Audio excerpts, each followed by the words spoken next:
সব মিষ্টিগুলো দেখেন কত সুন্দর হয়েছে। এবার একটা মিষ্টি আপনাদের দেখাচ্ছি কতটা সফট হয়েছে। এই যে দেখেন একেবারে নরম তুলতুলে।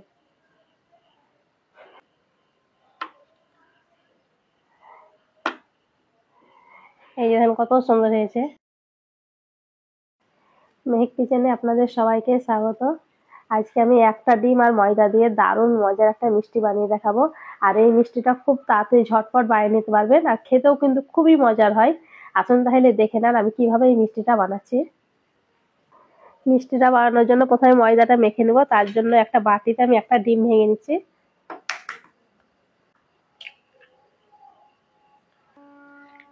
দিয়ে দিব 2 চামচ চিনি,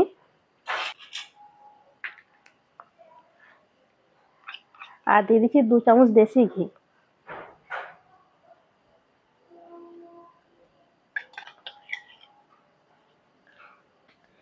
চিনি, ডিম আর ঘিটাকে খুব ভালো করে ফেটে নিচ্ছি। সবকিছু খুব ভালো করে ফেটে নিয়েছে, চিনিটাও ভালো মতন গলে গেছে। এবার দিয়ে দিচ্ছি 1/2 চামচ লবণ,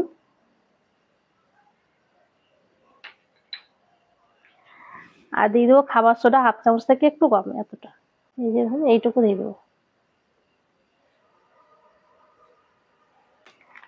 10 টাকা দামের 1 প্যাকেট দিয়ে দিচ্ছি গুঁড়ো দুধ।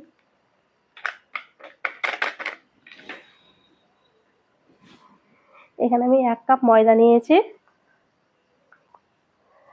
আরো নিয়েছি 1/2 কাপ। টোটাল এখানে 1.5 কাপ আমি ময়দা ব্যবহার করেছি। আপনারা চাইলে এটা গমের আটা দিয়েও করে নিতে পারেন। এবার খুব ভালো করে মিশিয়ে নেব।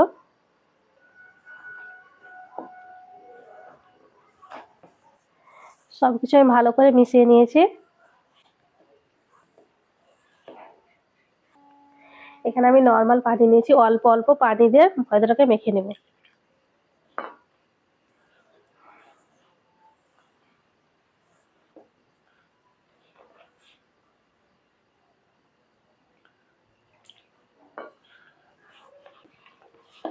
আর এই ডোটা খুব বেশি নরম হবে না, খুব বেশি শক্ত হবে না, মিডিয়াম করে মেখে নিতে হবে।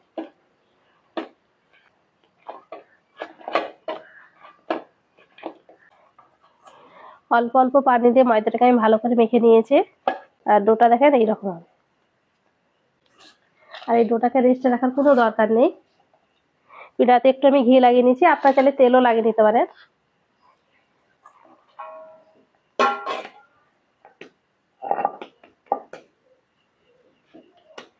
এবার মোটা করে একটা রুটি বেলে নেব।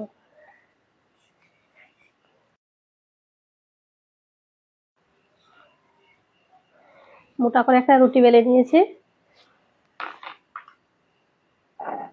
এবার আমি পিস পিস করে কেটে নেব।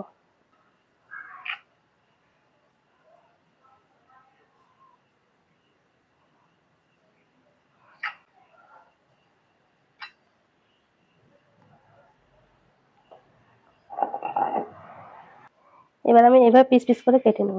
এই সাইডটা বাদ দিয়ে দিচ্ছি, এই সাইজ করে কেটে নেব।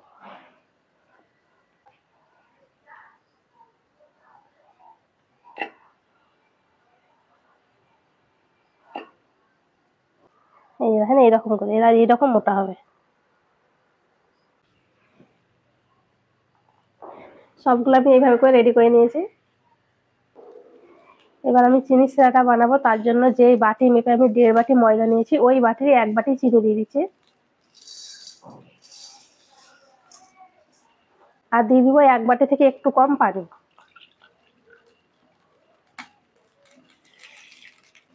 দুটো এলাচকে চিনির সাথে গুঁড়ো করে নিয়েছি, এটা দিয়ে দিচ্ছি।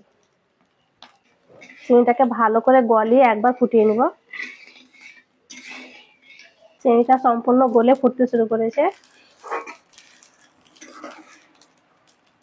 আর এই শিরাটা খুব বেশি ঘন হবে না, একটু চ্যাটচেটে হবে। শিরাটা হয়ে গেছে, এবারে নামিয়ে নিচ্ছি।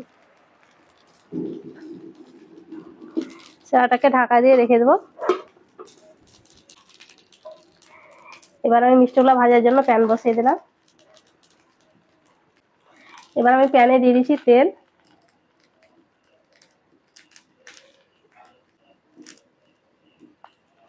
তেলটাকে মিডিয়াম করে গরম করে নিই। তেলটা মিডিয়াম গরম হয়ে গেছে। এবার আমি একে একে তেলে দিয়ে দিচ্ছি।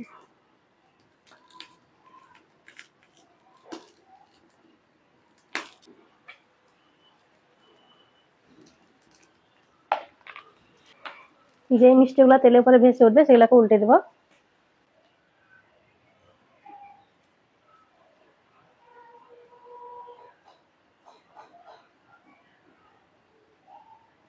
আর মিষ্টিগুলো দেখেন ফুলে কতটা মোটা হচ্ছে। এবার আমি হালকা আছে উল্টে পাল্টে গোল্ডেন ব্রাউন করে ভেজে নিচ্ছি। আর খুব বেশি যদি জোরে জাল দেন তাহলে ভিতরে কাঁচা থেকে যাবে, উপরে কালার চলে আসবে।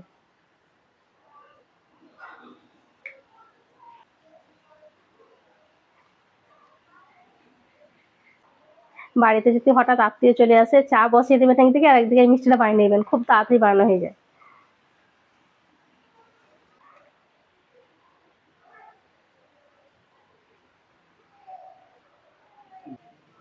মিষ্টিগুলোকে উল্টে পাল্টে গোল্ডেন ব্রাউন করে ভেজে নিয়েছি, ভাজা হয়ে গেছে, উঠিয়ে নেব।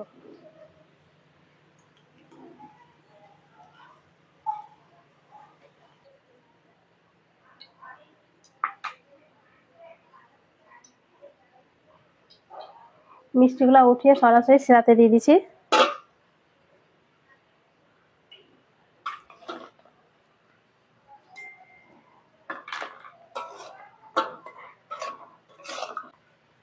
এবার ঢাকা দিয়ে রেখে দেবো আর বাকিগুলোকে একই রকম করে ভেজে নেব।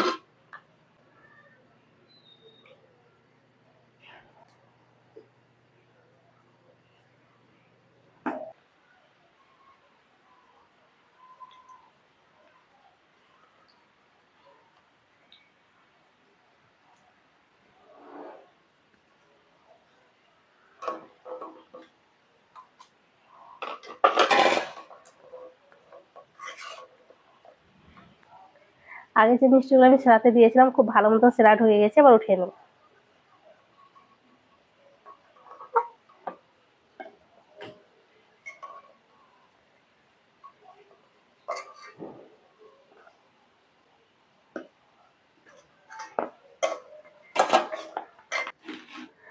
সব মিষ্টিগুলো আমি সেরা থেকে উঠিয়ে নিয়েছি। মিষ্টিগুলো দেখেন কত সুন্দর হয়েছে, আর কালারটাও দেখেন কত সুন্দর, একদম ফুলে মোটা মোটা হয়ে গেছে।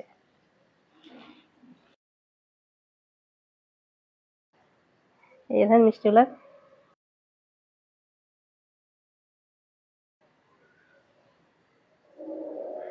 একেবারে সফট। আর এই মিষ্টিগুলো দেখেন কত সুন্দর, সাইডের কাটাগুলা তিন কোনা। সব মিষ্টিগুলো দেখেন কত সুন্দর হয়েছে। আর ভেঙেও দেখাচ্ছি ভিতর থেকে কেমন হয়েছে।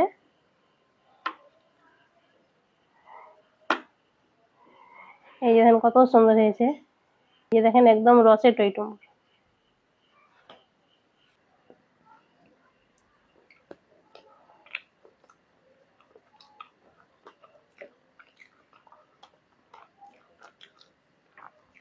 মিষ্টিটা খেতে দারুণ হয়েছে। আর এক মিষ্টিতে দু রকমের স্বাদ পাওয়া যাচ্ছে, গোলাপ জামুন এবং কেকের মতন। আর দেখলেন তো বানানো কত সহজ, খুব সহজে আপনারাও বানিয়ে নিতে পারবেন। আশা করছি আজকের এই মিষ্টি রেসিপিটি আপনাদের অনেক ভালো লেগেছে। ভালো লেগে থাকলে প্লিজ লাইক কমেন্ট শেয়ার করবেন, আর আমার চ্যানেলটি অবশ্যই সাবস্ক্রাইব করবেন। সবাই ভালো থাকবেন, ধন্যবাদ। এটা খেতে অনেক সফট হয়েছে।